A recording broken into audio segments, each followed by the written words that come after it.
Assalamualaikum students. It's me, Ms. Zareen from Satyan Education Services, Class 9, Subject Biology. Today, we will continue Chapter 7, Topic Respiration. Respiration is the process in which breakdown of food molecules occurs, and during the breakdown of food molecules, energy is released. So, respiration is the process. To carry out the life process, cells requires energy to continue or to survive the life. The source of this energy is food और photo accumulates products of photosynthesis, यानी कि वो products जो photosynthesis के process में बनती हैं, carbon, glucose and oxygen. Cells break food molecules to release their chemical energy. जब breakdown of molecules होते हैं, energy release होती है, और वो energy किस form में release होती है? Rich energy molecules ATP के form में release होती है. ठीक है. So respiration क्या है? Respiration is the process in which breakdowns of food molecules occurs, and during this breakdown of molecules, some energy is released, and this energy is used when body need. So this is the respiration process. Normally cells use oxygen to oxide food. जो food लेते हैं, intake करते हैं, normally वो glucose होंगे plants की form में. अगर प्लांट सेल की बात करेंगे तो वो ग्लूकोज होगा. अब क्या होता है कि जो ऑक्सीजन होता है वो उस ग्लूकोज को ऑक्सीडाइज करता है, और as a oxidation carbon dioxide gas and water as a waste product produced होती हैं. जैसे यहाँ इक्वेशन देखिए, ग्लूकोज प्लस ऑक्सीजन, तो दोनों मिलके क्या बना रहे हैं? कार्बन डाइऑक्साइड, वाटर और एनर्जी. ठीक है. अगर आप गौर करें, this is the same reaction but in the reverse form of photosynthesis. Photosynthesis का जो रिएक्शन था उसमें क्या था? Carbon dioxide gas, water and energy, ये सनलाइट एनर्जी, ये तीनों चीज़ें मिल रही थी और ग्लूकोज और ऑक्सीजन बना रही थी. ठीक है. उसके बाद जब ग्लूकोज और ऑक्सीजन बन जाता है तो बॉडी के अंदर जब ये चीज़ें स्टोर होती हैं और जब रेस्पिरेशन का प्रोसेस होता है तो क्या होता है कि ग्लूकोज जो कि ऑलरेडी प्रिपेयर्ड फॉर्म में है और ऑक्सीजन जो कि मौजूद है, वो क्या करता है? ऑक्सीडाइज कर देता है ग्लूकोज को. So you can see that 6 moles of oxygen is required to oxidize the glucose molecule, and 6 moles of carbon dioxide gas is formed, and 6 moles of water is also formed, and the main product is energy, which is in the form of ATP, and ATP is the energy rich molecules, and ATP stands for adenosine triphosphate. अब ये ATP और adenosine, ये तमाम चीज़ें आप लोग अपने previous lecture में बहुत ही अच्छी तरह से अंडरस्टैंड कर चुके हैं. ठीक है. तो यहाँ हम सिर्फ रेस्पिरेशन तक ही रहेंगे. रेस्पिरेशन की बात करेंगे तो मैं एक दफ़ा फिर बता देती हूँ कि respiration is the process in which breakdown of molecules occurs and the energy is release. Breathing and respiration. It is commonly believed that breathing and respiration process are same, but factually they are different. But they are interlinked. They are linked together. Respiration is the process in which breakdown of molecules occurs and the energy is released. And this breakdown process, oxygen is used. And breathing is the process in the exchange of gases occur. Gases exchange हो रही होती हैं. ठीक है. Respiration क्या process होता है? जिसमें ब्रेकडाउन ऑफ मॉलिक्यूल्स हो रहे होते हैं और एनर्जी रिलीज हो रही होती है. सही है. और जो एनर्जी रिलीज होती है वो ATP की फॉर्म में होती है, और जो बाकी वेस्ट प्रोडक्ट होता है वो वाटर होता है और कार्बन डाइऑक्साइड गैस होती है. सही है. और जो ब्रेकडाउन हो रही होती है ग्लूकोज की, उसके लिए ऑक्सीजन चाहिए होता है, तभी वो ब्रेकडाउन होता है. इसी तरीके से जो ब्रीथिंग का प्रोसेस होता है, breathing is the process in which exchange of gases occur. यहाँ पर क्या हो रही होती है? गैसेस एक्सचेंज हो रही होती हैं. सही है. ग्लूकोज को ब्रेकडाउन होने के लिए, जो ऑक्सीडाइज होने के लिए जो ऑक्सीजन चाहिए होता है वो इनहेल करते हैं. ठीक है. और इसी तरीके से कार्बन डाइऑक्साइड गैस को जो कि एज अ वेस्ट प्रोडक्ट बन रहा होता है, उसे बाहर निकालने के लिए वो एक्सक्रीट आउट हो रहा होता है। ठीक है, तो ये जो गैसियस एक्सचेंज का प्रोसेस होता है ना, ये ब्रीथिंग कहलाता है। और जो रेस्पिरेशन का प्रोसेस होता है वो केमिकल रिएक्शन होता है। तो ये दोनों एक जैसे नहीं होते, ये दोनों एक नहीं होते, ये दोनों क्या होते हैं, डिफरेंट होते हैं। सही है, मगर इंटरलिंक्ड होते हैं। और इंटरलिंक्ड कैसे होते हैं, जो ऑक्सीजन चाहिए होती है ग्लूकोज को ब्रेक डाउन करने के लिए, वो ब्रीथिंग के ज़रिए इनहेल की जाती है। और जो कार्बन डाइऑक्साइड गैस बन रही होती है एज अ वेस्ट प्रोडक्ट, वो एक्सहेल हो रही होती है ब्रीथिंग के ज़रिए। ठीक है, तो ये बात समझ में आ गई कि ये दोनों प्रोसेस क्या होते हैं, अलग अलग होते हैं, लेकिन क्या होते हैं, इंटरलिंक्ड होते हैं। Types of respiration. There are two types of respiration found in living organisms for the production of energy. First one is anaerobic respiration or fermentation, and the second is aerobic respiration. So, what is anaerobic respiration? The primitive type of respiration which takes place in the absence of oxygen or where there is no oxygen is called anaerobic respiration. There are special conditions where O2 is not available, so the not available or in very low extent, if present in very low extent, so the organisms adopt themselves to break down their food without oxygen, which is called anaerobic respiration or fermentation.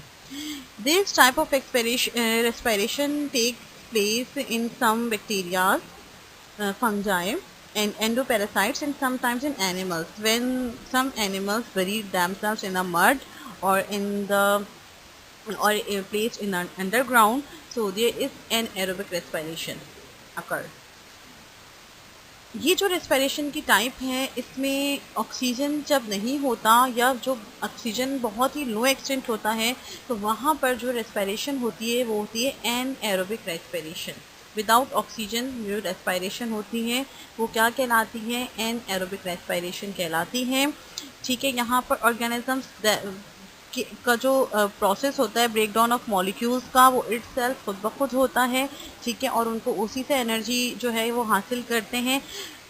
चूँकि यहाँ oxygen नहीं होती और respiration का process हो रहा होता है, तो क्या होता है कि during this type of respiration glucose can not break down completely, the जो उसकी ग्लूकोज की जो ब्रेकडाउन है वो कम्प्लीटली नहीं होती है। Only 5 to 10% as compared of aerobic respiration होता है। सिर्फ 5 to 10% ग्लूकोज ब्रेकडाउन होता है, so less amount of energy release होती है। ठीक है, और जब बट ये लेस अमाउंट ऑफ एनर्जी भी क्या होती है, इनफ होती है टू सस्टेन लाइफ, अपनी लाइफ को आगे बढ़ाने के लिए इनफ होती है। बट टू मच एनर्जी यहाँ पर मौजूद नहीं होती, बिकॉज ऑक्सीजन कम होती है, ऑक्सीजन नहीं होती है। ऑक्सीजन नहीं होती तो जो ऑर्गेनिजम्स हैं वो अपने तौर पे जो है क्या कहते हैं, ब्रेक डाउन उनके होती है उनके अंदर, और उस ब्रेक डाउन से क्या होता है, कम्प्लीटली ग्लूकोज ब्रेक नहीं होता और उन्हें लेस अमाउंट ऑफ एनर्जी मिलती है। But this less amount of energy is enough to sustain their life on earth। ठीक है, अच्छा, अब जो एनएरोबिक रेस्पिरेशन होती है, इसकी भी 2 टाइप्स होती हैं। ठीक है, एक होती है अल्कोहलिक फर्मेंटेशन और रेस्पिरेशन, और दूसरी होती है acidic. Alcoholic fermentation, the bacteria and fungi respire aerobically but when these organisms are deprived of oxygen, means कि अगर उनको ऐसी कंडीशन होती है कि जहाँ पर ऑक्सीजन मौजूद नहीं होती, वैसे तो वो नॉर्मली एरोबिकली रेस्पायर करते हैं, बट समटाइम्स अगर ऐसी कंडीशन हो जहाँ पर ऑक्सीजन मौजूद ना हो, तो they stop respiration, but it doesn't mean that they died. ऐसा नहीं है कि वो रिस्पायर नहीं कर रहे हैं या उनको ऑक्सीजन नहीं मिल रही तो वो मर जाएंगे। They start respiring anaerobically. ठीक है, इनके अंदर कुछ मैकेनिज्म ऐसा अल्लाह ताला ने रखा होता है कि उनको ऑक्सीजन नहीं मिल रही होती है तो वो अनएरोबिकली रिस्पायर करना शुरू हो जाते हैं। ठीक है, during this anaerobically respiration they produce ethyl alcohol with carbon dioxide gas. ठीक है। वाटर नहीं बनता है यहाँ पर इथाइल अल्कोहल बनता है, बिकॉज ग्लूकोज को यहाँ पर ऑक्सीडाइज करने के लिए ऑक्सीजन मौजूद नहीं है। ठीक है, ग्लूकोज को ऑक्सीडाइज करने के लिए ऑक्सीजन मौजूद नहीं है, तो ग्लूकोज इटसेल्फ ब्रेक होता है, और जब ग्लूकोज इटसेल्फ ब्रेक होता है तो वो इथाइल अल्कोहल में होता है और कार्बन डाइऑक्साइड गैस में होता है, और सम एनर्जी होती है, फॉर्म ऑफ एनर्जी रिलीज होती है, और वो एनर्जी तो उसी फॉर्म में होती है। ठीक है, rich molecules of ATP, energy rich molecules of ATP, carbon dioxide gas और इथाइल अल्कोहल। चूंकि इस टाइप ऑफ रेस्पिरेशन में अल्कोहल फॉर्म होता है, that's why they called alcoholic fermentation. Acidic fermentation, in animals, when aerobic respiration is not enough to produce energy, produce required energy, they start anaerobic respiration. During this process, glucose break down into substance called lactic acid. वैसे तो normally animals जो हैं वो aerobically respire करते हैं, but these respiration या aerobically respiration से जो उनको एनर्जी मिलती है, they are not sufficient for animals, तो दे रेस्पायर एनएरोबिकली। ठीक है, ड्यूरिंग दिस प्रोसेस जो ग्लूकोज है उसकी ब्रेकडाउन होती है बाय द फर्मेंटेशन, और उसमें क्या होता है, दे प्रोड्यूस लैक्टिक एसिड। ठीक है, तो इसीलिए इसे क्या कहते हैं, एसिडिक फर्मेंटेशन कहते हैं। अगर अल्कोहल बनेगा तो सर अल्कोहल रेस्पिरेशन करेंगे, जो कि बैक्टीरिया और फंजाई वगैरह में हो रहा था। ठीक है, और अगर एनिमल्स की बात हम यहाँ पर करें तो उनमें क्या होती है कि लैक्टिक एसिड प्रोड्यूस होता है, तो ये क्या कहलाता है, ये एसिडिक फर्मेंटेशन कहलाती है। इस प्रोसेस में limited amount of energy release होती है, बिकॉज यहाँ पर ऑक्सीजन की शॉर्टेज होती है या लैकनेस होती है। ये मैं आपको पहले भी बता चुकी हूँ, ऑक्सीजन के ना होने की वजह से एनएरोबिक रेस्पिरेशन होती है, और अनएरोबिक रेस्पिरेशन में क्या होता है, little amount of energy produce होती है, और ये लिटिल अमाउंट ऑफ एनर्जी जो होती तो बहुत लिटिल अमाउंट है, but it is enough power to athletes muscle during start of time spend. ठीक है, लेकिन इससे क्या होता है कि एक पेन क्रिएट हो जाता है। ठीक है, और this condition of pain is called muscles fatigue, यानी कि जो मसल्स होते हैं वो थकना शुरू हो जाते हैं। ठीक है, उनमें एक फ्रेशनेस या उनमें एक थकन सी जो है कि कहते हैं आना स्टार्ट हो जाती है। This lactic acid is produce in his muscles and wool stream. ठीक है, तो ये जो टाइप ऑफ रेस्पिरेशन थी, ये किसकी टाइप थी, एनएरोबिक रेस्पिरेशन की टाइप थी, एसिडिक फर्मेंटेशन, क्योंकि इसमें एसिड फॉर्म हो रहे थे, लैक्टिक एसिड फॉर्म हो रहा था। ठीक है, और दोनों टाइप्स ऑफ जो हमने एनएरोबिक रेस्पिरेशन की दोनों टाइप्स जो पढ़ी हैं, उनमें दोनों में यही है कि लिटिल अमाउंट ऑफ एनर्जी यहाँ पर प्रोड्यूस होती है, बट वो लिटिल अमाउंट ऑफ एनर्जी भी क्या होती है, इनफ होती है to sustain life. There are some importance of anaerobic respiration, as we know that this is the emergency arrangement of oxygen when there is no oxygen. In this type of anaerobic respiration, organisms arrange the energy itself, because there is no oxygen in the same space and very short period of life for their survive. So if there is no oxygen, तो organisms क्या करते हैं, अपने लिए जो है कि कहते हैं एनर्जी का कुछ बंदोबस्त कर लेते हैं, और वो क्या होती है, वो अनएरोबिक रेस्पिरेशन होती है। तो ये एक इसकी इम्पोर्टेंस है। ठीक है, कि अगर उनको ऑर्गेनिजम्स को ऑक्सीजन नहीं मिल रही है तो वो मर नहीं जाएंगे, वो क्या करेंगे, अपने लिए अरेंज कर लेंगे। That's why it's called emergency arrangement of energy. इसके अलावा vinegar, ठीक है, vinegar is the product which used in the kitchen, and vinegar also called organic acid. They are produced commercially by acidic formulations. ठीक है, ये जो acidic acid होता है ना, एसिटिक एसिड या इथाइल अल्कोहल, इन सब से मिलकर जो ये विनेगर बनता है, तो vinegar is also the product which is formed by the fermentation process. Anaerobic respiration also produced ethyl alcohol, which is used commercially to produce the different alcoholic products like beer, wines, and other beverages. And in the baking industry, anaerobic respiration is also important because carbon monoxide, which gives fluffy and soft shapes to cake and breads also. ठीक है, तो यहाँ पर भी क्या होता है, fermentation का प्रोसेस होता है. ठीक है, तो जो फर्मेंटेशन का प्रोसेस यहाँ पर हो रहा है, तो यहाँ पर break down of starch molecules into complex sugar to from bread and pizza. तो this is the whole process is depend on anaerobic respiration, and there is also a fermentation process occur. तो यहाँ पर भी जो anaerobic respiration है वो क्या है, important है. तो anaerobic respiration is important. एक तो इसकी सबसे बड़ी importance ये है कि अगर ऑक्सीजन ना हो तो यहाँ जो भी ऑर्गेनिजम्स हैं वो थ्रू anaerobic respiration सर्वाइव कर लेते हैं. Aerobic respiration. In this type of respiration, breakdown of molecules occurs in the presence of oxygen to produce energy. It is a method of respiration found in majority of organisms. It takes place in the presence of free oxygen, oxidizing the food and releasing the maximum amount of energy, which is 2827 kilojoules per mole of glucose or 36 ATP molecules पर glucose. ये जो respiration की type है, इसमें क्या होता है, oxygen मौजूद होती है. ठीक है, in the presence of oxygen. Normally जो जिसे हम ब्रीथिंग में ऑक्सीजन को इनहेल करते हैं, कार्बन डाइऑक्साइड को एक्सहेल करते हैं, तो ये जो नॉर्मल रेस्पिरेशन की टाइप होती है ना, वो एरोबिक रेस्पिरेशन कहलाती है नॉर्मल कंडीशंस में. स्पेशल कंडीशन तो वो एनाएरोबिक की थी. ठीक है, ये क्या है, ये नॉर्मल कंडीशन है जहाँ पर फ्री अमाउंट ऑफ ऑक्सीजन मौजूद है, बहुत ज़्यादा ऑक्सीजन मौजूद है जिसे हम इनहेल करते हैं, एक्सहेल करते हैं. तो मेजॉरिटी ऑर्गेनिजम्स में जो रेस्पिरेशन का प्रोसेस होता है वो एरोबिक रेस्पिरेशन होता है. ठीक है, यहाँ पर चूंकि ऑक्सीजन मौजूद होता है, बहुत अच्छी तरीके से ग्लूकोज की ब्रेक डाउन होती है. ग्लूकोज ऑक्सीडाइज होता है, ऑक्सीडाइज होने के बाद ब्रेक डाउन हो जाता है. तो यहाँ पर मैक्सिमम या मैक्सिमम कह सकते हैं कि maximum amount of energy release होती है, जो कि कितनी होती है, 2827 किलो जूल्स पर मोल.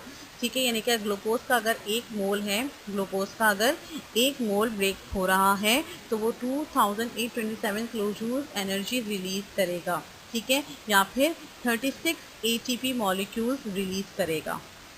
ठीक है, और एंड प्रोडक्ट इसकी क्या होती है, वही कार्बन डाइऑक्साइड होती है और वाटर होती है, जो नॉर्मली हमने बिल्कुल स्टार्ट में रेस्पिरेशन के प्रोसेस में पढ़ी थी. ठीक है, ये जो कार्बन डाइऑक्साइड गैस होती है, अगर हम ह्यूमंस की बात करें तो क्या करते हैं, एक्सहेल कर देते हैं. ठीक है, एक्सक्रीट आउट कर देते हैं, और कार्बन ऑक्सीजन गैस को हम क्या करते हैं, इनहेल करते हैं. ठीक है, ओके. तो यहाँ पर देख लीजिए इक्वेशन जो मौजूद है, यहाँ पर वही सेम इक्वेशन है जो हमने रेस्पिरेशन में पढ़ी थी कि 6 moles of oxygen is required to break down the 1 mole of glucose, and the end product is 6 carbon dioxide gas molecules plus 6 water molecules and 36 ATP molecules is produced. ठीक है, तो ये आपका रेस्पिरेशन का टॉपिक था. बहुत easy topic था, respiration था. और हमने यहाँ पर जो है कि कहते हैं, इसको ज़रा समराइज़ करते हैं जल्दी से. हमने रेस्पिरेशन पढ़ा था. रेस्पिरेशन क्या होता है, respiration is the process in which the breakdown of molecules occurs and energy release. उसके बाद हमने रेस्पिरेशन की 2 टाइप्स पढ़ी थी, एरोबिक एंड एनाएरोबिक. एनाएरोबिक क्या होती है, जिसमें विदाउट ऑक्सीजन रेस्पिरेशन होती है. उसकी भी फर्दर 2 टाइप्स थी, अल्कोहलिक एंड एसिडिक. अल्कोहलिक में क्या था कि जब रेस्पिरेशन के बाद प्रोडक्ट फॉर्म्ड होती है तो अल्कोहल फॉर्म्ड होता है, that's why called alcoholic. And acidic में क्या था कि लैक्टिक एसिड फॉर्म्ड हो रहा था आफ्टर रिएक्शन, तो हमने उसे एसिडिक फर्मेंटेशन कहा था. इसी तरीके से एरोबिक रेस्पिरेशन क्या थी, एरोबिक रेस्पिरेशन में क्या होता है, रेस्पिरेशन का प्रोसेस होता है, एक्सचेंज ऑफ गैसेस होती हैं in the presence of oxygen, और जो ब्रेकडाउन ऑफ मॉलिक्यूल होता है वो ऑक्सीजन की प्रेजेंस में होता है. So this is the process in which maximum amount of energy release. ठीक है, तो ये रेस्पिरेशन था. आपका चैप्टर यहाँ पर एंड है, चैप्टर नंबर 7. ठीक है, और अब आपको जो है नेक्स्ट लेक्चर का वेट कीजिए। तब तक के लिए अल्लाह हाफ़िज़, थैंक यू।